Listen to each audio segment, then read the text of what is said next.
Chapter 21, The Elves, Antony's POV. The night was even cloudier than the one before, and now that he was on the upper deck, Antony could feel the rough bite of wind and see the torchlight reflecting off little choppy waves. "Looks like a storm soon," observed a voice at Antony's elbow. Whirled, feeling tightness shoot from his belly and up his throat, but it was only Felix. The big man smiled at him, not seeming to notice his nerves. "I'm glad I caught you," Felix continued. "I heard a rumor that Theodora's woman pulled a knife on her. Do you know if there's any truth to it?" "Not a knife," Antony replied. "Theodora wouldn't let her get hold of an actual weapon. It was a shard of glass, and she threatened one of the boys, not Theo herself."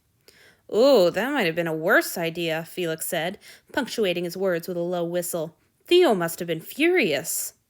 "I haven't talked with her about it yet, but I imagine she was."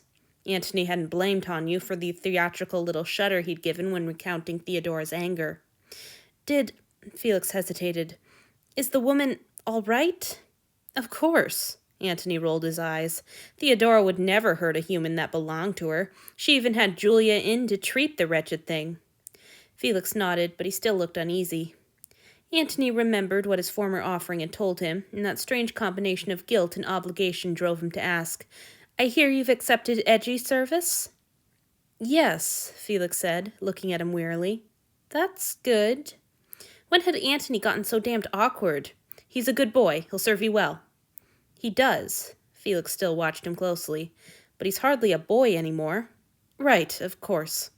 Even after all these centuries, Antony never stopped being startled at how quickly the human life cycle went from one stage to another. "Well, I'm glad he's taken care of." Felix regarded him curiously.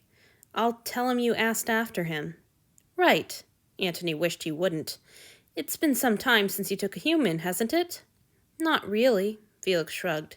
60 years or so." 10 cycles, Antony countered. "Why is that?" Felix gave a short, uncomfortable laugh. "It took me some time to recover after Heroia. You know how that is."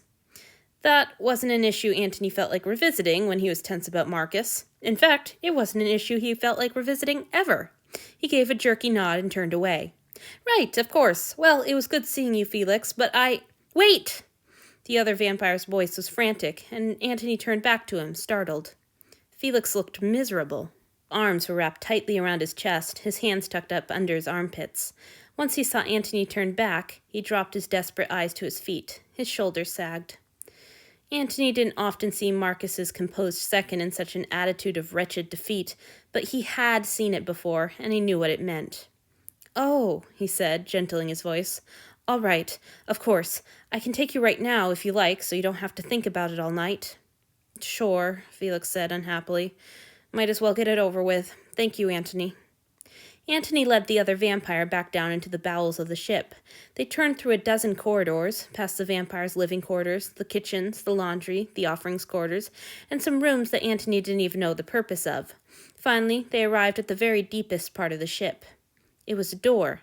It wasn't especially thick, unlike its equivalents on his sibling ships. The reason for this seeming laxness sat in the center of the door, a small keyhole. Antony pulled the key from the chain around his neck, and even though it had been so many centuries since he'd been able to feel the faint sizzle and bite of magic, he still felt a flash of disappointment at the senselessness of his fingers on the metal. He had woven the spells on this lock and key, and on the key's twin that Julia kept close. He could still remember the strain, the concentration, the dozens of failed attempts, and the exhilaration of finally getting it right. Now, though the magic still worked, he might as well have been a human for all he sensed as he slid the key home and turned it in the lock. He often thought it would have been easier to lose a limb, but then, magic was hardly the only thing this damn curse had taken from him, or the worst. The smell that wafted out when he opened the door was still so hard to identify, even though he came here all the time. The prisoners were kept clean and their chamber pots were removed at least once a day, but still the musk of their breath and something else, did despair have a smell, rendered the air noxious and stale. The 4 prisoners lay on cots, still as death.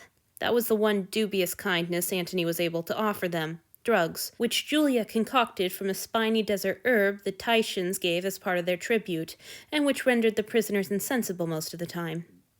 Before they'd had the drug, the prisoners had all gone mad, every single one, sooner or later. This way was far preferable for everyone involved.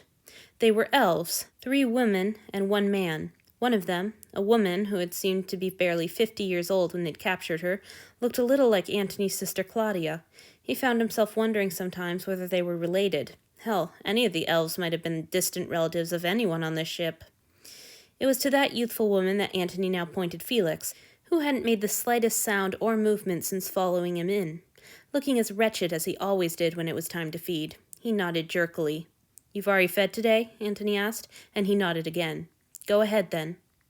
Felix stooped over the woman and picked up her limp arm. Her head lolled in his direction, and she stared at him, blank and unblinking. Felix shuddered and closed his eyes before sinking his fangs carefully through her skin. Felix was one of the most obvious in his hatred for this ritual. Almost none of them were unaffected. Marcus didn't seem terribly bothered, but Theodora would barely speak after her turns. Julia snapped at everyone for days, and even Miss Alina's jokes and bravado as she drank were unmistakably brittle. These weren't Mayfly humans, these were elves, just like they had once been. Even after 1,000 years of feeding once a year apiece, most of the vampires still looked solemn and unhappy as they began to feed. That unhappiness always vanished as soon as the elven blood hit their mouths.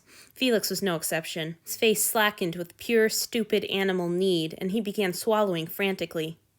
This was why they took precautions, drinking from the arm rather than the throat, and never being permitted to drink alone.